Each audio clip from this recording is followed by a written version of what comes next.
Hey, what's up, Business Freedom Podcast listeners? So I want to dig into something that's really been working well for me, especially in the times that we're in currently. The last podcast episode, if you missed it, was called Why Business and Marriage Are Freaking Hard. And this podcast episode, I actually recorded that one before all of the craziness that's going on in the world was going on.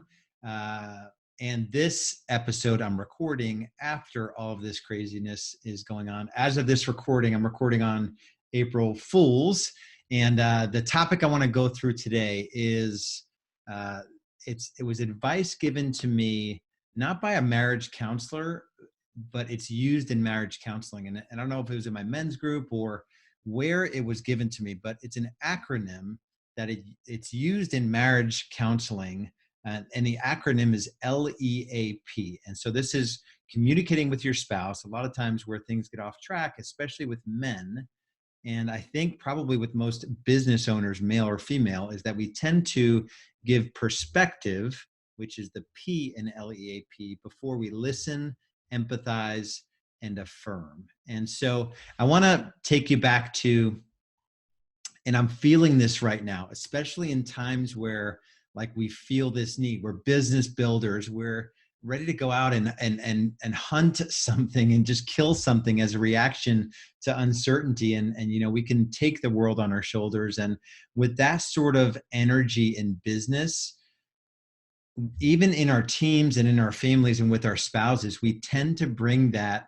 It's not even bravado as much as it is like a kick ass and take names mentality. And when you have that ability to kind of to gather resources and to get folks to get up and follow you, you know, and build a business together, we tend to give perspective a lot. And when things intensify and there's craziness going on and there's chaos, we tend to do it even more. And so this is just me being completely real. We are spring break. We were in Hawaii, and as I'm recording this, we're in week 3, the middle of week 3 that we've been back, and our kids have been home. This is the 3rd full week they've all been in the home, and it's going okay. They call it, they're doing school at home, and it feels like homeschooling. Like we're doing all the work, and Julie's doing most of the work, all the work actually. I'm not doing any of it.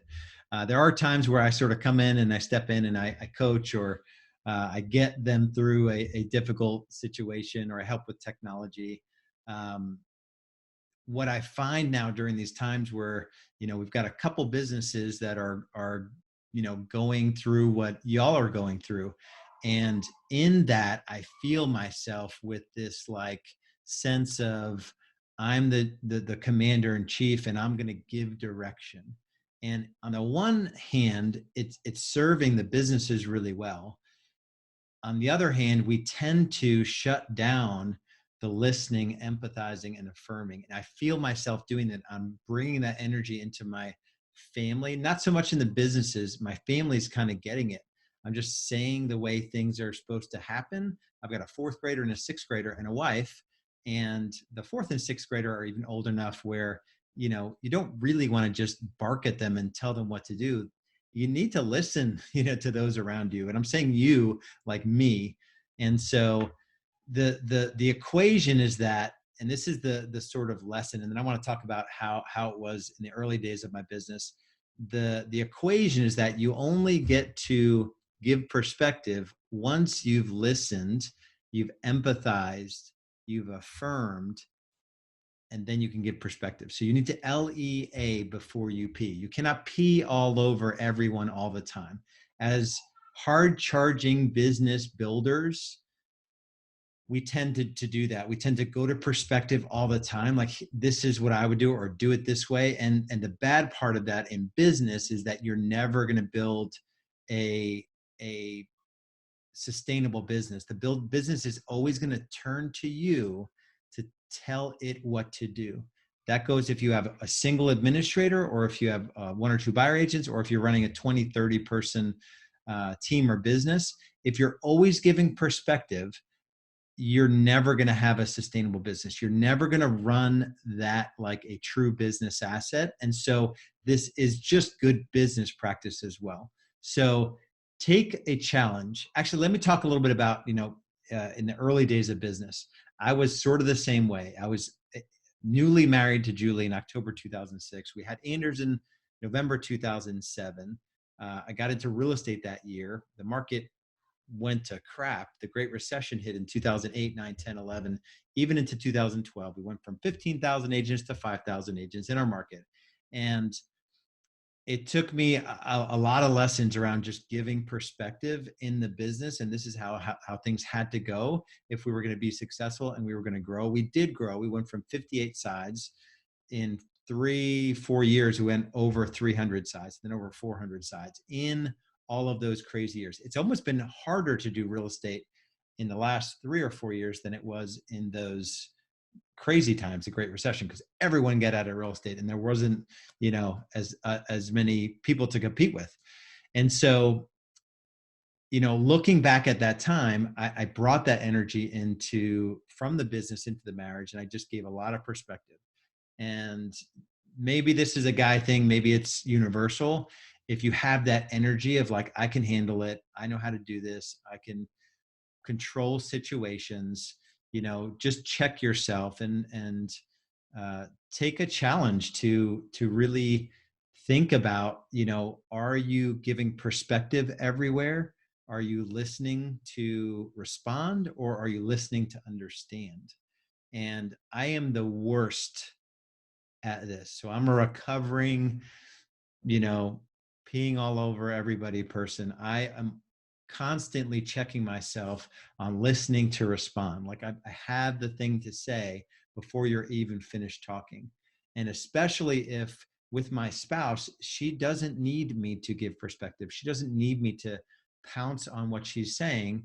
And your team members don't need that as well. If you want to have a good relationship with somebody, it's going to come with slowing down and listening to understand, empathizing, affirming. So if your agent is struggling, you need to listen to why they're struggling. Instead of telling them they need to prospect for 3 to 4 hours a day, here are your scripts, here's the login for your CRM, and go at it. Here's a motivational video. You need to listen to why they're struggling. You need to empathize and say, and affirm and say, I totally get it. This is not an easy path.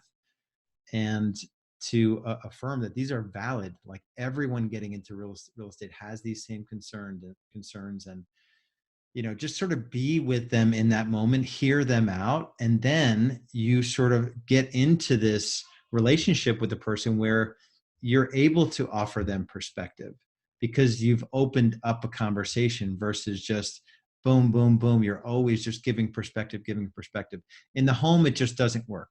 And so you're going to fall out of relationship. You're going to fall out of intimacy with your children and your spouse if you're always giving perspective. So I hope that's helpful. For me, this has been something I've leaned on. I've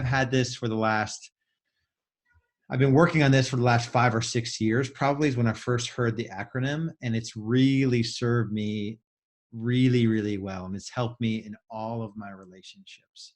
And I still mess up. I still go to perspective. I think my factory wiring, my MO, my modus operandi has been to just give perspective. Like I know how to do it. I know how to do it the best, do it my way. And it's hard to grow something real that's going to have real impact in the world if you're the one that's always making every decision and you're the one that's always telling everyone to do, and you always have the answer. You can't have any leverage in your life, any sustainability, any time or money freedom, really, if you run and operate that way. You will not become a business owner if you're giving perspective all the time, or at least you won't have a healthy business. Be surrounded by a whole bunch of dysfunction, a whole bunch of people that just say yes, and they're not in charge of outcomes. They're just, it's a transactional relationship where like you give them one thing at a time. It's like a dog. You throw the dog a bone or a ball, the dog goes and gets it, and then it brings it back. You don't want a whole bunch of relationships in a transaction basis where you do this one thing, you come back, any questions, you come back to me with all the questions because I have all the answers. That's not going to lead you to owning anything that's worth anything. And so LEAP, I haven't looked it up in the internet recently. I wonder who originally came LEAP marriage. LEAP marriage. Wow.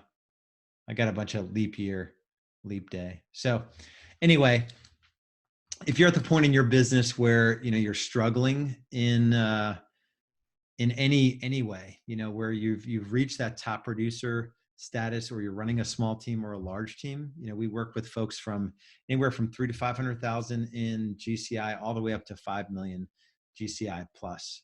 And we have fundamentals that we use in your business, even just to analyze the business in an initial conversation. So all we can offer you is a conversation about your business. That is it. And go to realestatebschool.com, click on apply now, or go to a strategy session under resources. You'll figure your way around the website. There's a bunch of cool stuff there on the website as well. And wherever you listen to podcasts, subscribe to this podcast and share it with everyone you know that could benefit from it. We love you and appreciate you for doing that. And until next time, we'll talk soon.